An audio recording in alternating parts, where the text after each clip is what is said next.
মুক্তি পেয়ে নিজের ছেলে মেয়েদের কাছে ফিরতে পেরে গণমাধ্যমের কাছে কৃতজ্ঞতা জানিয়েছেন গোপালগঞ্জের আলোচিত 4 শিশুর বাবা জামাল মিয়া। তিনি আরও জানান, যে ঘটনায় তাকে গ্রেপ্তার করা হয়েছে তিনি সেই ঘটনাস্থলেই যাননি। এদিকে জামাল মিয়া বাড়ি ফেরায় স্বস্তি জানিয়েছে চিত্রপাড়া গ্রামের প্রতিটি মানুষ। তারা বলেছেন, আদালতের এই বিবেচনায় মানুষের মধ্যে বিচার ব্যবস্থার প্রতি আস্থা ফিরছে। আজিজুর রহমান রনির প্রতিবেদন। গোপালগঞ্জ কারাগার থেকে বৃহস্পতিবার সন্ধ্যায় জামিনে মুক্তির পর রাত 8টার দিকে চিত্রপাড়ায় পৌঁছান জামাল মিয়া। 8 দিন পর বাবাকে কাছে পেয়েছে মাহারা 4 শিশু।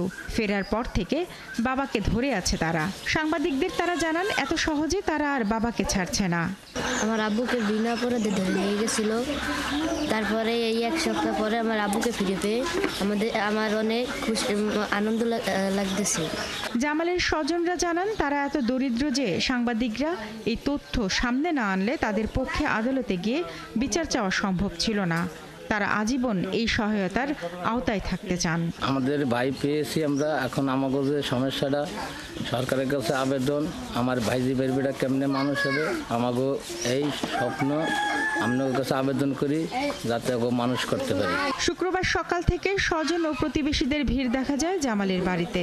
তারা জানান, কোটালীপাড়ার একটি পেট্রোল পাম্পে দিনমজুরি করত জামাল। তাকে কখনো কোনো সহিংসতায় জড়াতে দেখেনি তারা।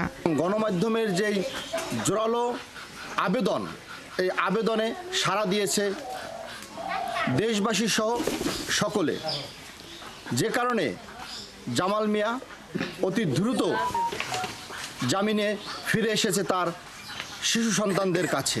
গণমাধ্যমের কারণে আজকে সে মুক্তি পাইছে, তার সন্তানদের কাছে সে ফেরত আসছে। যে সে আমাদের কাছে ফিরে আসছে, তার ছেলে মেয়েদের নিয়ে এখন সে ভালো থাকবে। গণমাধ্যম যারা এটি নিয়ে কাজ করেছে তাদেরকে আমি আমার অন্তঃস্থল থেকে ধন্যবাদ জানাই। জামালও সন্তানদের কাছে ফিরতে পেরে খুশি। তার ছেলে মেয়েদের কথা দেশের মানুষ ও সরকারের কাছে যারা পৌঁছে দিয়েছে তাদের প্রতি কৃতজ্ঞতা জানান তিনি। পাশাপাশি তিনিও দাবি করেন, কিভাবে তার নাম হত্যা মামলায় আসলো তা অজানা। আপাতত তিনি তার মা হারা ছেলে মেয়েদের কথা ছাড়া আর কিছু ভাবছেন না। গণমাধ্যমের দ্বারাই আমি আজকে মুক্তি পেয়ে বাড়িতে এসেছি। বাড়িতে আসার পরে আমার সন্তান সাজ্জাদ, আমার 3টা কন্যা আনিশা, তানিশা, ফারিয়া কাছে পেয়ে আমি খুবই আনন্দিত। আমি সমস্ত গণমাধ্যমকে আমার পক্ষ থেকে ধন্যবাদ। 8 দিন আগে আলোচিত জামাল মিয়াকে একটি হত্যা মামলায় গ্রেপ্তার করে কারাগারে পাঠায় পুলিশ। তাকে ছাড়া অসহায় হয়ে যায় তার 4 সন্তান। বিষয়টি গণমাধ্যমে আসলে উচ্চ আদালত তার শিশুদের দেখভালের জন্য প্রশাসনকে নির্দেশ দেয়। এরপর মানবিক বিবেচনায় তার জামিন মঞ্জুর করেন গোপালগঞ্জের আদালত। শারমিন স্বপ্না, 71।